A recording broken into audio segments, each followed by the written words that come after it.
విశాఖ విజయవాడలో లూలు మాల్స్కు భూములు కేటాయిస్తే దుష్ప్రచారం చేస్తున్న వైసీపీ తీరుపైన తీవ్ర విమర్శలు అయితే వెలువెత్తుతున్నాయి. తమ పాలన కాలంలో రాజ్మహల్స్ లాంటి తమ పార్టీ ఆఫీసులకు మాత్రం అప్పనంగా భూములు కొట్టేసిన మాట నిజం కాదా? 30 ఏళ్లు తానే అధికారంలో ఉంటానన్న భ్రమలో వందల కోట్ల విలువైన స్థలాలను వైసీపీ పార్టీ ఆఫీసులకు కట్టబెట్టారు. రాష్ట్ర వ్యాప్తంగా 26 జిల్లాల్లో కోట్లకు విలువైన భూముల్ని ఏడాదికి ఎకరాకి 1000 రూపాయల చొప్పున లీజ్ కట్టబెట్టారు. రాజమహేంద్రవరంలో 2 ఎకరాల స్థలంలో నిర్మిస్తున్న భవనం నిర్మాణం కూడా పూర్తయింది. విజయనగరం రింగ్ రోడ్డు సమీపంలో ఎకరా భూమిలో విజయనగరం మహారాజులకు చెందిన భూమిని వైసీపీ పార్టీ ఆఫీస్ కోసం ప్యాలెస్ నిర్మించారు. పార్వతీపురంలో కొత్త బెలగాంలో 1.18 ఎకరాలలో వైసీపీ ఆఫీస్ నిర్మించారు.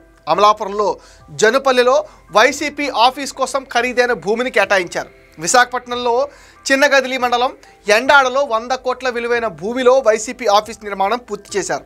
కాకినాడలోని పైడావారి వీధిలో 2 ఎకరాల భూమిని వైసీపీ ఆఫీస్కి ఇచ్చేశారు.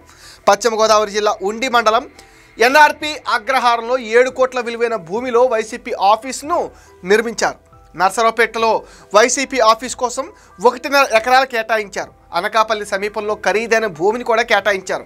బాపట్లలో ఆర్టీసీ బస్ డిపోకు ఇచ్చిన స్థలాన్ని లాగేసుకున్నారు.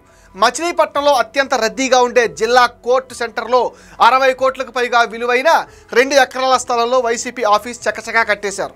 చిత్తూరు నగరంలో 2 ఎకరాల స్థలం కేటాయించారు. రేణిగుంట మండలం కుర్రకాలువలోని పారిశ్రామికవాడలో ఏపీఐసీసీకి చెందిన 2 ఎకరాల భూమిలో ఆఫీస్ కట్టారు. అనంతపురంలో హెచ్ఎల్సీ కాలనీ వద్ద జలవనరుల శాఖకు చెందిన భూమిని కేటాయించారు. కర్నూలు నడిబొడ్డున 5 రోడ్ల కూడికలో 1.60 ఎకరాల్లో 100 కోట్ల విలువైన స్థలంలో ఆఫీస్ కట్టేశారు. కడప, కర్నూలు, తిరుపతి 6 వరుసల హైవేపై 100 కోట్ల విలువైన స్థలంలో ఆఫీస్ కట్టారు. పుట్టపర్తి, రాయచోటి, పాడేరు, నెల్లూరులో వైసీపీ కార్యాలయాలకు కోట్ల విలువైన స్థలాలు ఇచ్చేశారు. విజయవాడలో విద్యాపురం బస్టాండ్ సమీపంలో 50 కోట్ల విలువైన స్థలం వైసీపీ ఆఫీస్కి ఇచ్చారు. ప్రకాశం జిల్లాలో తప్ప వైసీపీ ఆఫీసులకు వేటికి అనుమతులు లేవు. వైసీపీ ఆఫీసులకు ఇచ్చిన మొత్తం స్థలాలు 42.24 ఎకరాలు.